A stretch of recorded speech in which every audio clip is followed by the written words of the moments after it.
bought a limo? No. That would be very unwise. We leased a limo. Yeah. And it's only costing you $1.50 an hour. Oh, my God, that's $1,000 a month. How did she do that? Quick, tell her about the beauty part. Oh, yeah. Angela, you want to hear the beauty part? This is it. When we're not using the limo, we park it in front of the building to impress people. Tony, that's a no parking zone. Damn. Angela, here is the other beauty part. See, when we are not using it for our clients, then we can rent it out for an enormous profit. Yeah. And look, now that you haven't got the rice cake account, this is going to bring in a lot of extra money. Who's going to rent it? People. Oh, people. What kind of people? People that aren't smart enough to lease their own limo. Oh, stupid people. Hello. Welcome back to... That was a very loud hello. I know. I kind of jumped. Welcome back to... Hey, yo. Away. The Who's the Boss podcast. I know, I'm just trying to have some energy because it's 9:50 at night. Yeah. And so sometimes I feel like when I listen to these, I sound like I'm about to fall asleep. No, that's not true. We are here... Wait, I'm Tori. Probably me. I'm about to fall asleep. I'm Kevin. And we are here to rewatch and discuss every single episode of Who's the Boss. Mm-hmm. So today we're going to do Season 3, Episode 4. The title is Mona's Limo. It first aired on October 28th, 1986. So this is, 3 days before Halloween. Oh. Never got a Halloween episode of Who's the Boss. Ever? No, not once. Why? I wonder why. Yeah, me too. Like, there was a Thanksgiving. There were a few Christmases, I think. Never a Halloween, which is a bummer. That would have been fun. I wanted to see trick-or-treating or dressing up. Jonathan and I feel like, dressed as E.T. Yes, right. What would Samantha have been? Probably just a cat, because girls were always just a cat back then. And, like... I also think that Halloween shows were really big back then. Well, maybe that was a little later. I know Roseanne used to go all out for the Halloween shows. They were a lot of fun. Maybe they just didn't care about Halloween. No, guess not. So the TV Guide summary for this episode is, while Angela is away trying to scare up clients for her struggling agency. Scare up. Why? Why Halloween? Scare? Oh, you think, is that how they worked Halloween into this episode? I don't know. Remember when...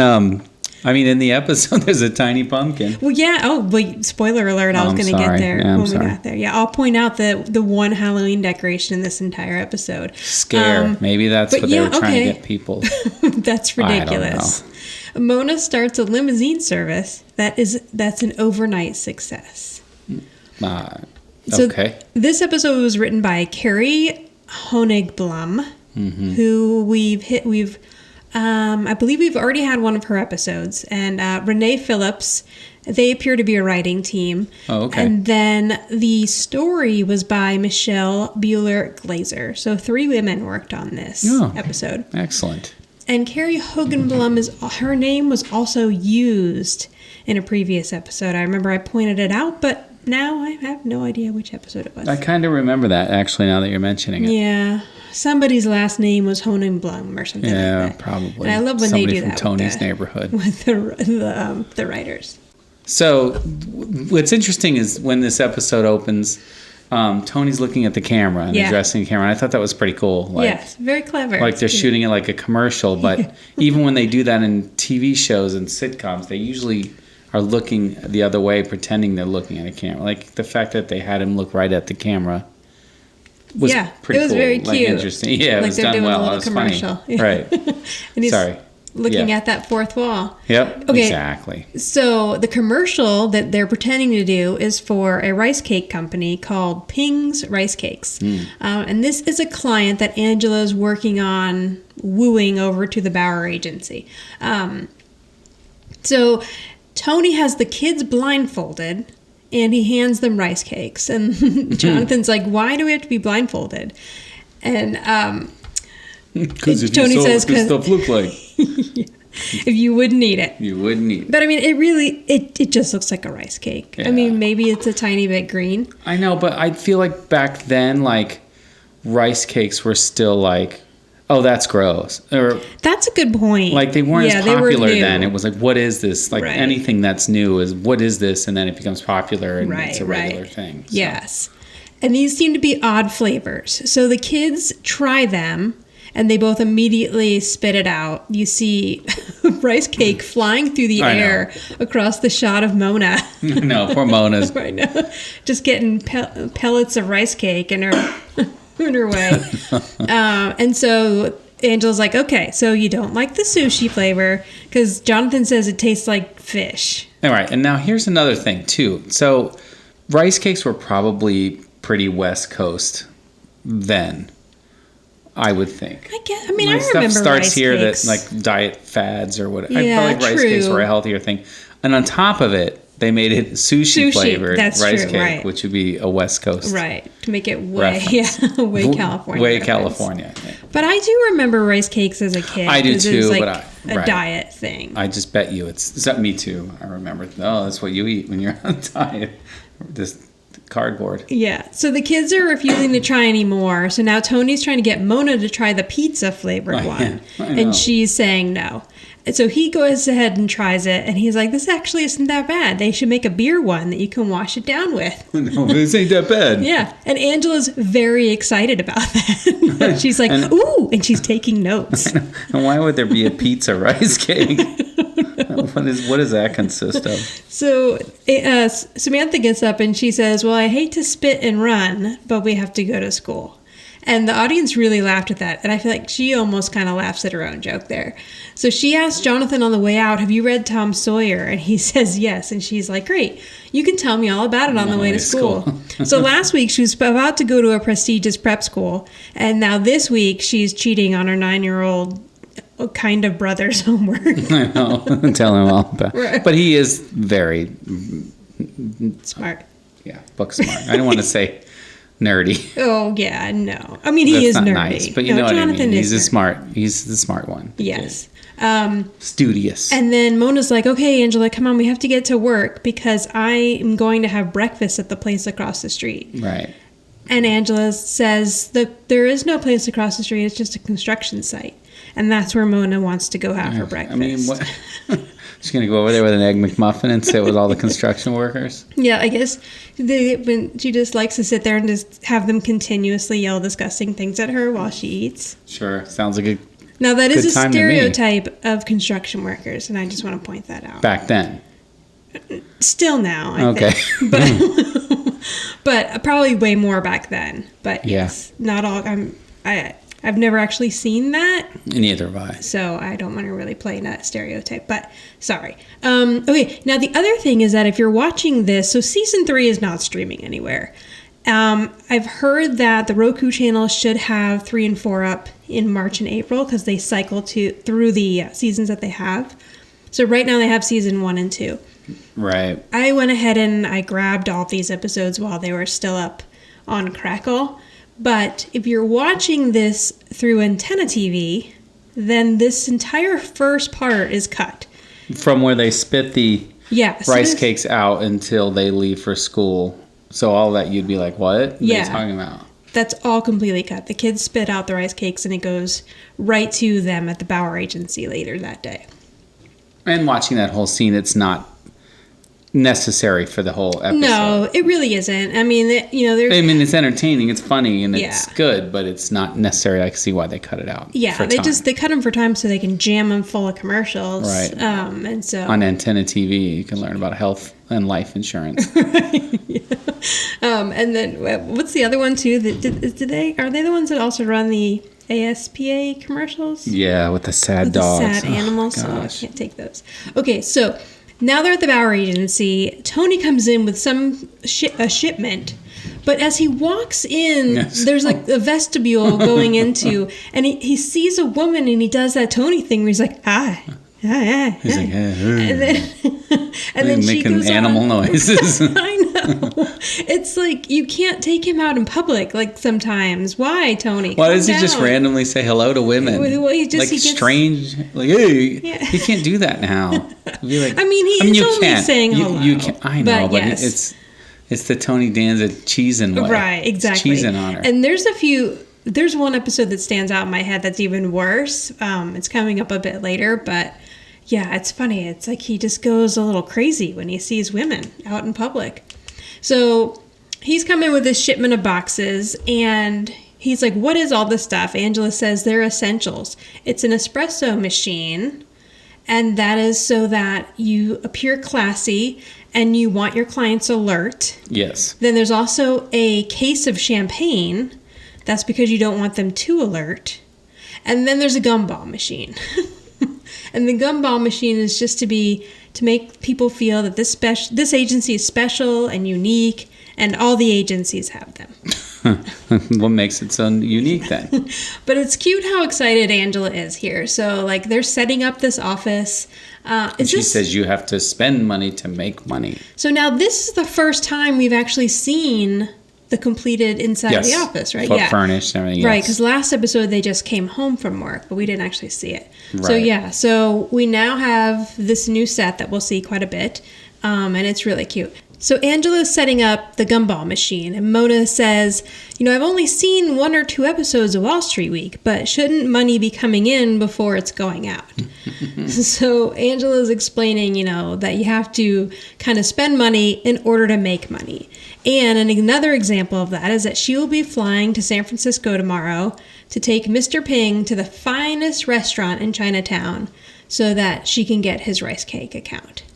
And she says, let this be a lesson to all of you in the office. And Tony's like, we get to go to lunch in San Francisco?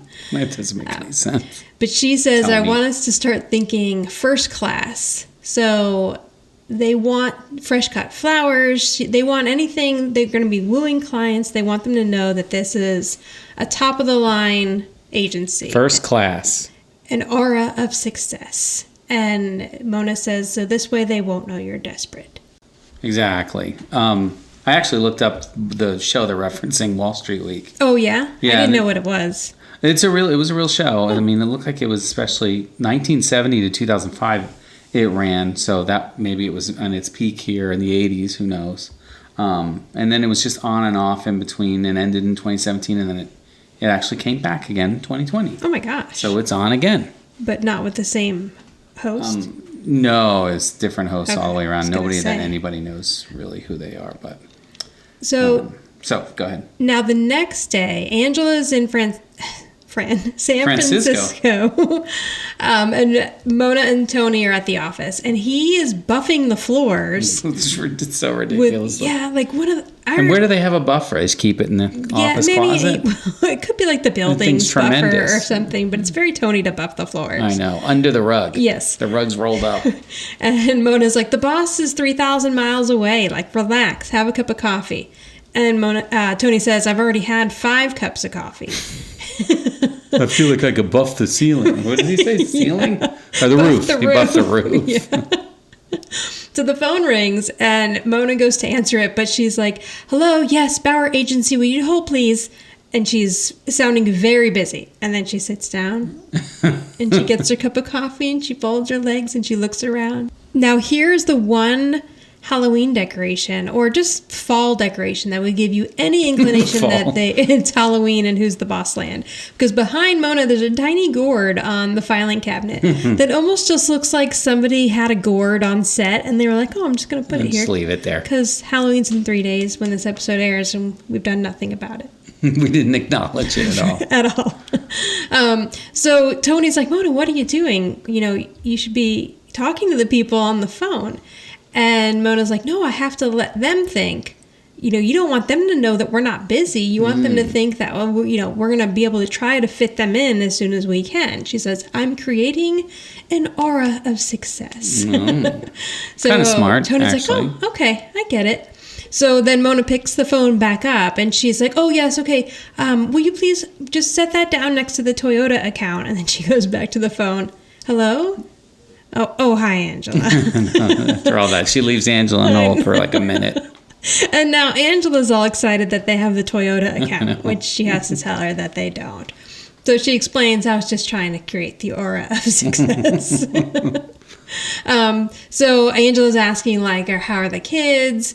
They're fine. She wants to talk to Tony. So Tony's super excited that he gets to be on his first conference call. He runs over to the other phone and picks it up. Oh, conference call.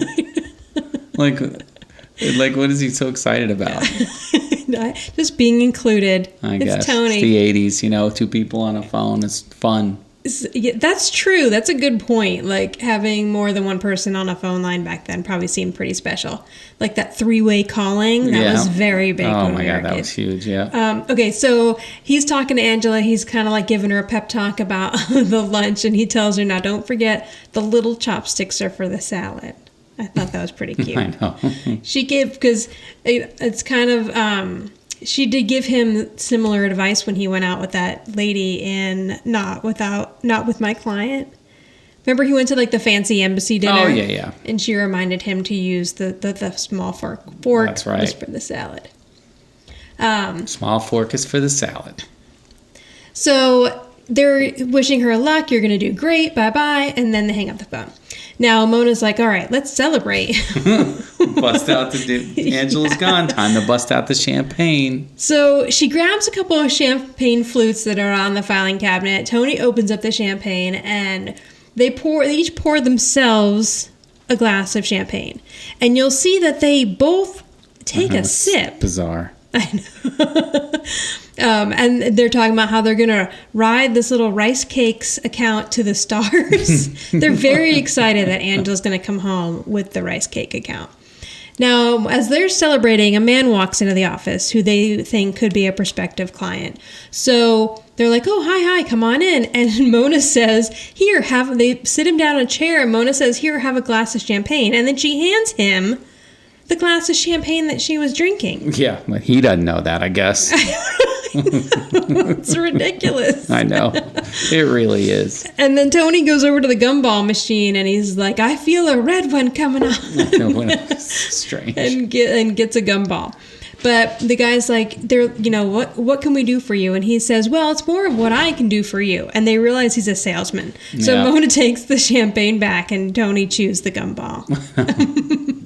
Now, this guy, this actor What's interesting is, as the episode continues, the gumball's gone. Maybe Tony swallowed the gum. Oh. He's not chewing gum anymore. Oh, that's a good point. Yeah. I didn't even realize that. Yeah, I know. Yeah. Come on. So this actor is Paul Eading. It's Eiding. Oh, eating. I thought I was Elding when I read it. No. That's an I. Yeah, Right. it's an I. But This guy's credits. It's credits for days. Oh my goodness. It's unbelievable. I looked them up too. 290 IMDb credits. Still working today. Most recently, an episode of the Mad About You reboot.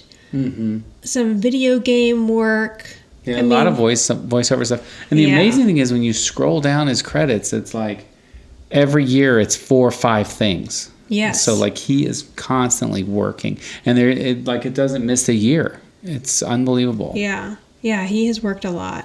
Great. Excellent. I love that. I know, I did too. It's cool. So he's saying that he has a limo service, and he's like, I'm not even going to bother with my sale pitch. You guys aren't interested. But if you are, here's my business card, and we lease limousines, which makes more sense than renting a limousine, because if you rent it, then you pay by the hour. If you lease it, then you have it the whole month, and it costs less overall from leasing it than using it when you just need it. So he makes the math sound really good to Mona and Tony. Yeah. So much so that they just decide that they're going to go ahead and sign with this guy. Yeah, $1.50 an hour. Right. It's $1.50 an hour. And all for just $1,000 a month. And then the great thing is that when you're not using the limo, you park it out front, and it will create an aura of success. I touched on a nerve with Mona with the aura. Sold. So, and like, aura of success. you know, Mona signed that, right? Not Tony. Would he have signed it? He did get her Jag painted red. Yeah, he learned his lesson, I think. But has he? I don't know, maybe not. Who knows? It could have been either one that signed that piece of paper. That's true. But I'm going to go with Mona because I think she's actually the one who unloads it in the end. Okay, so now it's the next morning. It's 6 a.m. Tony's coming down in a very ill-fitting bathrobe. Is it Angela's bathrobe? No, because Well, hers even are then, the always pink. sleeves- But the sleeves are so short. And it's he's, like a half, like a baseball jersey bathrobe. yes, it's very odd. And he seems worried that stuff's going to fall out because he keeps pulling at it, like to cover himself. The sleeves. I know, the sleeves are ridiculous. It's comical. That must have been like a look. I don't know. Okay, A robe that doesn't have sleeves. well, it has sleeves, but it just has like these giant wide sleeves. Looks like a kimono. It does look a bit like a kimono. So, but Angela looks worse. Her hair is a mess. She's completely wrinkled. And Tony's like, "What are you doing here at 6 a.m. and your eyes look all red? What flight did you take?" Oh, you took the red eye. Yeah, I figured it out. I wonder if I knew what a red eye was when I was a kid. Because I lived on the East Coast. I don't. And we never went anywhere west. No, neither did we. So he's asking, how did things go with Ping? And she just gives him a look. And he's like, okay, that's not a good look. Okay, so, but he says, not that you look bad, but could I iron your coat? I know. You can't take it. And then he says, how's the airplane food? Why would you even ask that? I know. And she's not even looking at him. So he's like, I'm getting lonely. You're not talking to me. You're not looking at me. So she says that she went to San Francisco to meet with Mr. Ping. But somehow, Jim Peterson had his secretary call and pretend to be her secretary. And then met Mr. Ping at his hotel and picked him up and took him to the restaurant. But Angela wasn't there because they went early. Is that how it No, worked? they went to another restaurant. Okay. It was another restaurant entirely. Oh, right. He moved it to another restaurant. Right. Peterson moved it to another restaurant so they would miss her entirely. Got it. And so Jim Peterson is back. We'll never see Jim Peterson again, but he's still causing haunting problems. Angela. So Angela's like, I wasn't at the restaurant, but guess who was? And Tony says Tony Bennett. I know. Not helping Tony. No, but Not you at know all. why. So that they could work in another Tony Bennett reference? I guess, but he wrote the song "I Left My Heart in San Francisco," and I don't know if he lived there or whatever, but that's what that means. Tony Bennett is big San Francisco, but he wrote a song called keep going because I really probably can't explain it. I can explain it better after the next line. Oh, okay. Yeah, so that's basically that Jim Peterson tricked Mr. Ping into meeting with him. He had a full rice cake presentation to show him. And now Mr. Ping thinks that Angela stood him up, won't even talk to her, and he's going to go with Wallace and McQuaid. So Angela's like, I was so upset that I just flew home. And she says she flew home economy. And what? Right, yes. Right, because now full... Did I miss where she said the part about San Francisco? Well, yes, because then she says, after he says Tony Bennett, and then they do the whole thing, she says, I'd like to rip his heart out and leave it in San Francisco. And Tony Bennett had a song called I Left My Heart in San Francisco. Okay. Got it. Sorry, it's a big build-up for very little payoff. Okay, you could have said it earlier.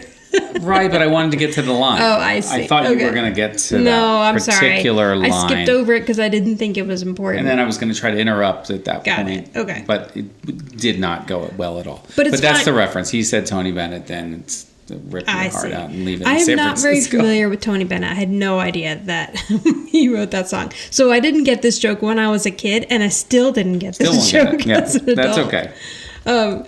So she says, that's the new word around here, economy. No more frills. And Tony's like, uh-oh. So when you say no more frills, what exactly do you mean? And she says the espresso machine has to go back. He's like, that's okay, I saved the box. And the gumball machine has to go back. That's okay, I saved the box. I mean, I could see the espresso machine being quite a bit, but what was that gumball? $50? Like, That's it. We got to send that back.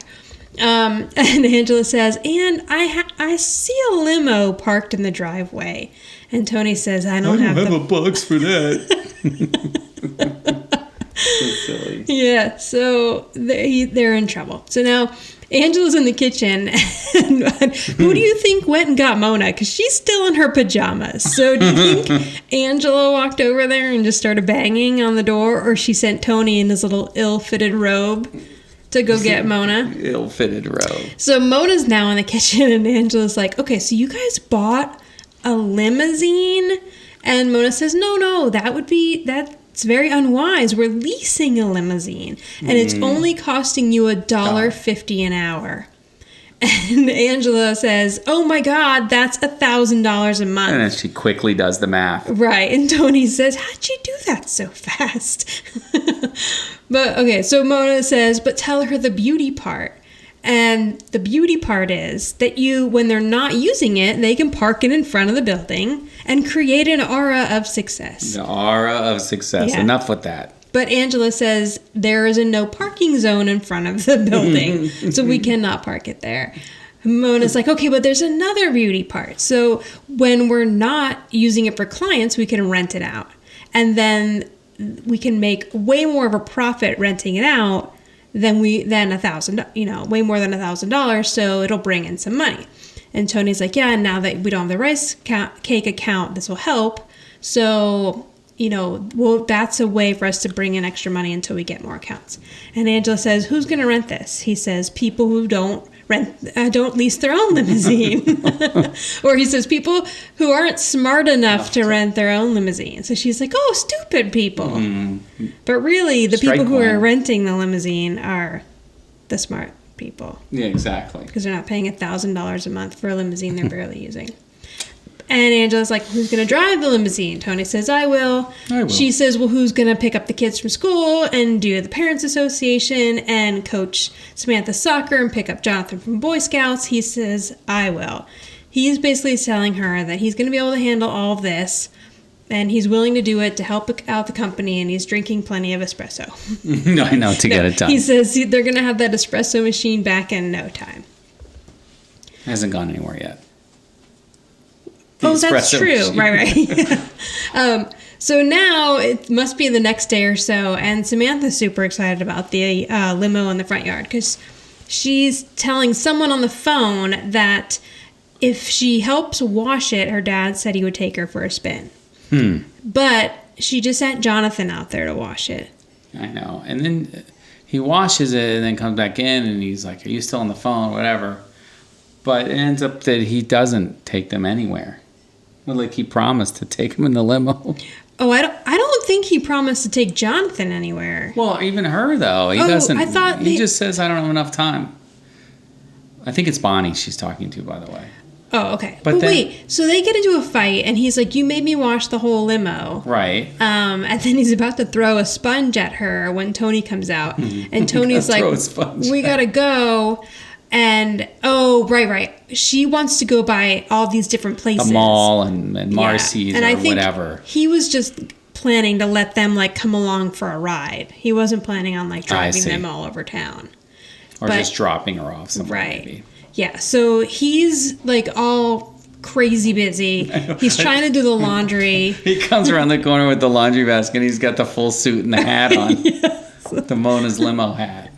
It says Mona's limo. I had a hard time reading the Mona in that, but it does in fact. I'm pretty sure it does say that. No, it does. We were able to. I'm crazy here. That's what he says. So he's like, I could use a little help from my family. He goes over to the table behind the couch, picks up a thing of It's like one of those cleaning supplies. Yeah. And then he just sets it on the floor. He's very busy. He can't put it in. No, that's where it goes. He's just gonna pick it up and then put it back down. Yeah. And then he says, I don't have any idea where Angela's dry cleaning was. It was supposed to be in the back of the car. And Jonathan's like, there's nothing in the back of the car. Or back of the limo. So now Tony's running through the day and he realizes that when he dropped someone off at JFK, he must have sent her dry cleaning with them thinking it was their luggage. So now Angela's dry cleaning is somewhere over Brussels or on its way to Brussels. Now, Mona is at the Bauer Agency and she's also getting herself confused. So someone's called and they're asking. They think it's an escort service, not a limo service. So she's trying to explain to the person on the phone, like, we rent cars, not women. It's not an escort service. But then they must throw a number out there, and she's like, really, how much? And now she's a bit interested. But there's another call. So she's like, hold, please. So she answers the other call, and she's all confused. Am I supposed to say Bauer Agency? Am I supposed to say Mona's Limos? Mona's Limos, a subsidiary of the Bauer Agency. And she transfers the first call to Angela, which she was supposed to transfer the second call. So now Angela comes out and says, there's a man on the phone who wants to know how much I charge by the hour. And Mona's like, oh, he's talking about the limo. And she's like, no, he's not. So, like, why would she have still even kept the pervy escort guy on the phone? That's a good point. Maybe she was gonna. She was like, "Hang on, I'm I'm coming back to that phone call because I just want to see exactly how much we could make here." Now Tony comes in and he's like, "Okay, 2 stops done." Things. Right. He's like, "Yeah. Hey, here you go. Here we go." But he's done with his 2 stops. He's like, "Okay, what's my next thing?" And Mona's like, "You're done." And he's like, "Thank goodness," and plops down on the chair because he's exhausted. And Angela's like, this is not working. Everything is in chaos. My housekeeper can't keep my house because he's too busy driving a limo everywhere. I have no idea where my dry cleaning is. He's like, it's somewhere over Normandy. Yeah. And he's so depressed about it, too. And Angela's like, I've never been so depressed in my life. Mm-hmm. So you know where you can find me, which is Bloomingdale's 4th floor, which must be the women's department. So she's going shopping. But Tony's like, no, wait, what about not spending money? And she says it doesn't cost anything to try stuff on. And plus, the feel of cashmere next to my skin always cheers me up. Man, these two really screwed things up. I know, of course. So Mona and Tony are left in the office. And Mona gets on the phone. And he's like, what are you doing? And she's like, I've got a little plan. So she's planning to go pick up Mr. Ping before Wallace and McQuaid can get there. Because Mr. Ping is on his way to sign the papers to go with Wallace and McQuaid. So Mona's driving the limo. She picks up Mr. Ping and she starts talking to him, like, what kind of business are you here for? He's saying that he's about to sign with Wallace and McQuaid for his rice cake line. But before you get any further, there was one line in this that I thought was interesting. Yeah. Sorry, I should have cut you off sooner. And when she's doing that on the phone and arranging the old switcheroo, Tony says, he's like, oh, whoa, is what he actually says. He's like, that's dirty pool. And I was like, what the heck does that mean?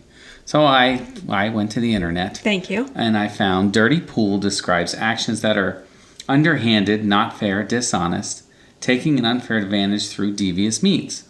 The idiom dirty pool is often used in politics to mean smearing or slurring the reputation of the opponent. So basically, it's a dirty move. Playing dirty, yeah. Just like dirty pool. Not really a term you hear these days. No, it's probably an old, maybe when people cheat at a pool game or something. Right, I don't know where it originates from, but I never heard anybody say dirty pool until this episode. I know. I was like, I don't even understand what that means. I did. That's how to look it up. Thank you. Okay. So, while she's talking to Mr. Ping, she's like, are you sure you want to go with Wallace and McQuaid? Because ever since they lost their president, I've heard that stuff has really gone downhill. Yeah, no kidding, because they couldn't make it through one toilet paper account. So, I don't know how Wallace and McQuaid's going to get through the rest of the year without stealing people from Angela. Yeah, that's pretty much what they're going to have to do. Yeah. But he's like, no, I've been very happy with them. You're not going to be able to change my mind. And so Mona's like, okay, you know, she starts charming Mr. Ping, making him feel really good about himself, and she just keeps driving. So she's basically kind of getting him to think that she's interested in him. But she starts talking about Angela Bauer and how, you know, she was really all of Wallace and McQuade. And he's like, she's a flake, she stood me up. And then he's like, who are you, her mother? I know. But she just keeps quiet, keeps talking to him. She's like, you know, if you really want like a down-home personal touch, you're not going to want to go with Wallace and McQuade because she was the best thing that happened there, and now she's gone. You know, did we ever talk about this actor? Oh, no. Okay, right. So this should do actor is James Hong. Mm-hmm. Oh, my goodness. What?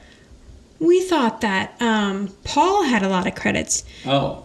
James Hong has 440 credits on IMDb. Wow. Again, still working today. I mean, he's been in everything. He has been in so much stuff. The one thing I really recognize him from is Seinfeld. Yeah, me too. Seinfeld 4? Yes. He played the host at the Chinese restaurant when they're trying to get a table. Yeah. And then they finally leave and their name gets called. And I also remember him from King of Queens, where he owned a Chinese restaurant.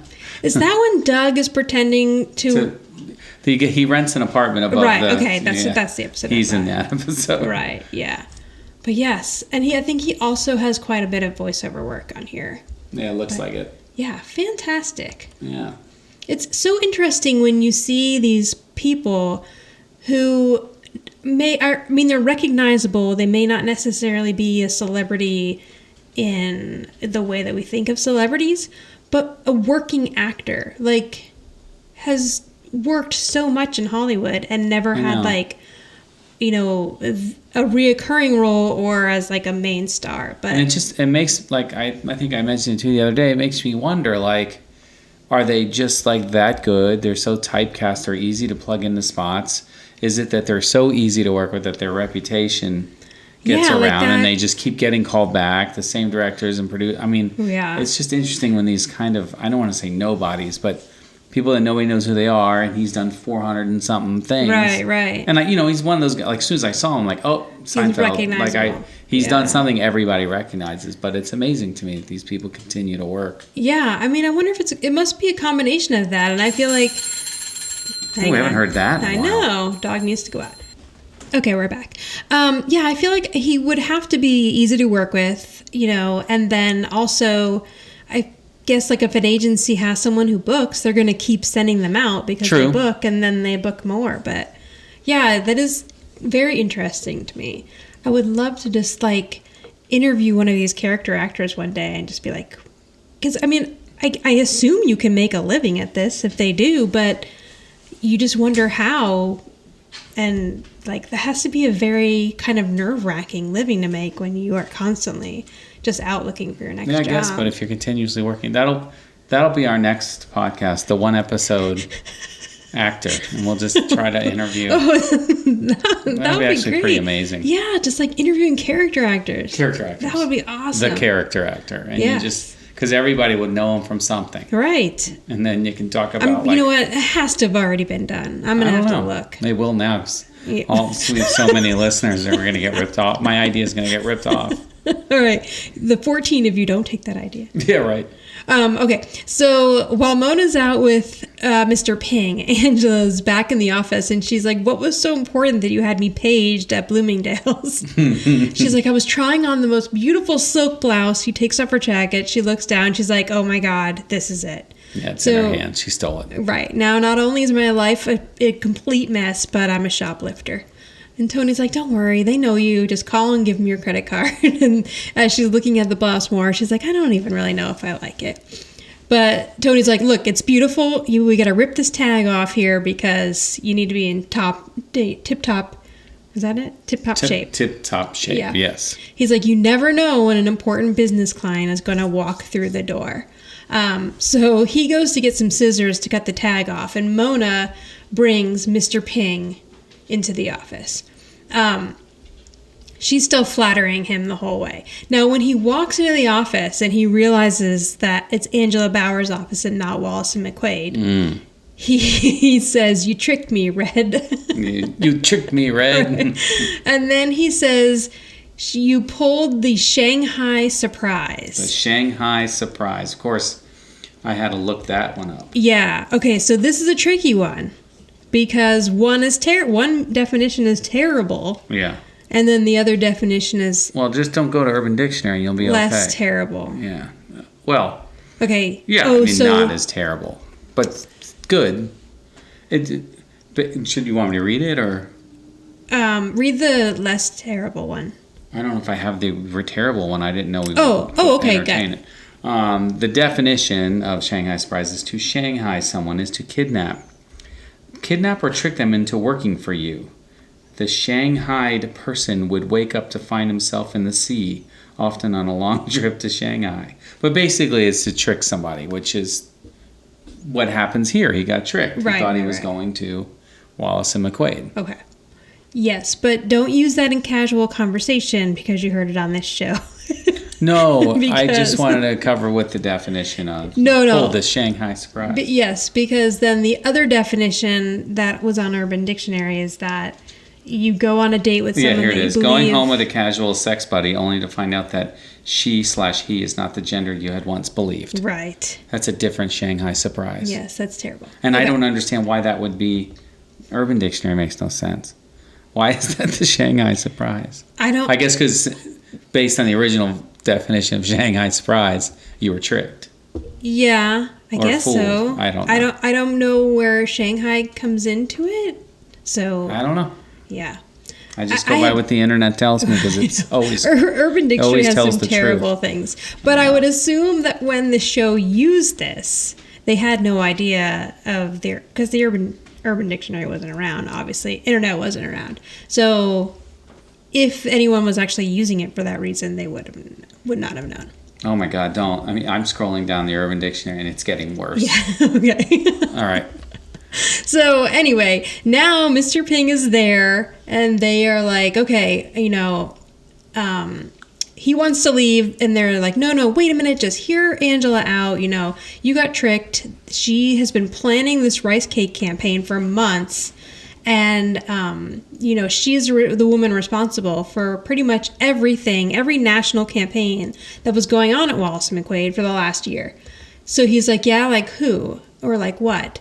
And Angela says, well, Péché fragrances for one. And that is a callback to, again, Not Without My Client, where Geneviève was from Péché fragrances. Right. And- where Angela's going to ruin Tony's wonderful night. I know. Poor Tony. And then Tony says, and guacamunchies, to name but two. So that is a callback to the episode Custody. But Mr. Ping says guacamunchies are disgusting. I know, that's so funny. And he's like, and you can tell they're like, okay, but so like your rice cakes are disgusting. But he says if Angela can sell guacamunchies, then she can sell your rice cakes. He says you're disgusting rice cakes. Right. And then he decides like, haha, just kidding. All right, so they leave Angela to take Mr. Ping into her office and pitch the rice cake campaign. Mm-hmm. So she won. Yep. Yeah. And so she gets them. And it's so cute too, where like as Angela's going into the office, she comes back out and says like thank you to her mom for that. And then they want him to call Jim Peterson and let him know that Mr. Ping won't be arriving. And Tony says, well, I'm going to go send him a box of rice cakes. I know. And then after that, Tony goes running haphazardly like a crazy person into the vestibule. What is that back there? I don't know. Foyer. He runs It's like, away yeah. it's like he's laughing like a madman. And what is that area? The bathroom? I don't even Maybe know. he had to go the whole scene. He went running to the bathroom. Also, if you look behind Tony, to like the left, there's a horse on like a credenza. Oh yeah, right. And at first I was thinking that this was the horse that was at the house on that like side table. But no, Angela just really likes horses. Mm-hmm. So we have this horse here. Then in the house, they have a horse on the table against the wall that's by the stairs. There's a horse on the mantle. And then there's a little person in a carriage being pulled by horses on the table behind the couch. So we really never get this backstory with why Angela loves horses so much. But I think it's cute. So in the tag, Mona's on the phone and she's super excited because she's unloaded the limo. Someone is going to sublease their lease. And Thank God. yeah, so Angela's like, how did you get them to do it? So Mona did the math for a funeral home, and she said it was only going to cost $1,000 a month, $250 a week, $35 a day, and that worked out to only be $150 a stiff. So they're excited that it's gone. Now Tony comes in the house because he's very excited that he's found Angela's dry cleaning. And he's like, they say the airport always loses luggage, but they've always come through for me. And he opens up the box and it's a kimono. It's a very pretty kimono. It is. Yeah. And then immediately Mona's like, okay, well now you could use that and make extra money as a geisha. Which is bizarre. Completely. I don't understand what that means. Ridiculous, slightly offensive. And Right. doesn't make any sense. Where's she going to make money being Never mind. But it is a beautiful kimono. It is. Then Tony says something in Japanese, and that is the end of the episode. Yeah. What does he say in Japanese? Bizarre. I don't know. I mean, they didn't translate it in the closed captioning, so we'll never know. You should have checked Google Translate. Oh, yeah. I wonder if you can do that with an episode. Anyway. Well, you'd have to... Somebody do it and call us and let us know. Siri would have to, say it. And you know what I mean? Because we don't know what the words are. Well, if you record him saying... Yeah, then you have to somehow transfer it to text to text. All right, we're spending way too much time on this. It's not worth it. It's probably nothing. So I went first with rating last time. You go first. Rating. This one wasn't bad. It wasn't as bad as some of the previous... Wait, what was the last one? The last one that we just did was Daddy's Little Montague Girl. Yeah, it was okay. Kind of a filler episode. This one kind of continued the agency a little bit more. Anyway, she got her first client, which was good. I'll give this a 7.5. Really? Yeah. Wow. I kind of liked it. All right, we were at odds with this one. I just thought the Mona's limo was ridiculous and Tony acting silly and that I don't is know. cute. It was pretty good. I thought it was pretty good. I guess I gave Daddy's Montague Girl more only because it dealt with Samantha more. I don't know. I gave this one a 6.5. Oh, okay. Wow. We're way apart on this one. I know. We're usually like a half an AO. FAO. Wow. But I also want to mention that on IMDb there is an actor named Joe Morton who is listed as limo driver, and Joe Morton is a familiar face. Like if you look at him up on IMDb, you would recognize him for sure. And he also is still acting till today. Oh wow, yeah, he's done a lot of stuff. Oh my goodness! What? Okay, so if anyone has watched The Politician. The second season of The Politician, Joe Morton plays Marcus, who is Judith Light's character's husband. That's interesting. How crazy is that? That is crazy. And previous to that, he played in a TV show called God Friended Me on CBS. But I did not see Joe Morton in this episode. No, and we had the full episode. It wasn't like he was cut. Yeah, because... Unless he's the one driving the limo in the cutaway shots. Okay, so... You said that's a man driving I did think that, yeah. So in the B-roll of a limo driving down the street, there is clearly a man driving in the faraway shot, and then the close-up is Mona. What if that was it? That would be so strange that they credited the... Yeah, but maybe they did. Like, maybe that B-roll was from something else. Yeah, maybe. And so they just credited him as the driver. Ah, that's interesting. Or if there was an original broadcast cut that has been cut down way more since syndication. I know, but when would he have been in this? Yeah, it wouldn't have made sense to he dropped the limo off to them to leave? I don't know. Yeah, but anyway. Interesting. Yeah, I thought it was interesting that he's listed and then not in the episode. And he's a very recognizable actor. But yes, and if anyone hasn't... So this is kind of... What? Bad of me, but I wanted to watch Judith Light on The Politician, but Right. I hadn't heard spectacular things about The Politician, so I didn't watch the first season. So I basically watched like an extended 7-minute like background. I mean, you've heard the second season's better or something? Yes. Well, basically because Judith Light and Bette Midler are so funny in it. I thought the second season was great. But it's, it's a show about a bunch of like young rich kids who are running for different kind of city offices. And I probably would have enjoyed it just fine. But I just didn't want to sit through an entire first season when I really just wanted to see the fun, excellent acting between Bette Midler and Judith Light. So yeah, I watched like a extended first season and then I watched the full second season. And she's excellent in it, and the guy who plays her husband, And you remember him now. Joe Morton, is fantastic. Okay, great. Well, there you go. I should go back and watch the first season, I guess. But I kind of know what happened now. Yeah. Okay. So that's all. That was all about my rating. I'm all over the place tonight. No, okay, that's okay. sorry. We had a realization on during the podcast. Okay, so yes, my rating was 6.5. We did that, yeah. Now it's on to... Who's the boss around here? Me? Or my mother? Or maybe it's you! I kind of wanted this to be a tie for boss, but I can't take it away from Mona. So, I mean, I feel like Tony... Why are you just over there? Meh. No, I'm saying, okay. I'm being like Tony. I know. I mean, Tony's kind of bumbling in this episode, but he's trying so hard to help and do whatever he can. But Mona's running things. So because of that, I'm going to say that Mona is who signed for that limo. Mona kind of came up with the idea that they would rent it out when they weren't using it. And then Mona picks up Mr. Ping, tricks him into coming back to the Bauer agency and saves the day. So, yeah. Mona. Yeah. I agree. 100% Mona. I thought Mona from the beginning. But you're right. Like, she tried to help the business by getting a limo, which kind of screwed things up. But at the same time, the limo ended up getting Ping over to the place. That's true. She's the one who pulled the Shanghai surprise and made the call to get Ping to get into the limo, and she did all the legwork to kind of save it.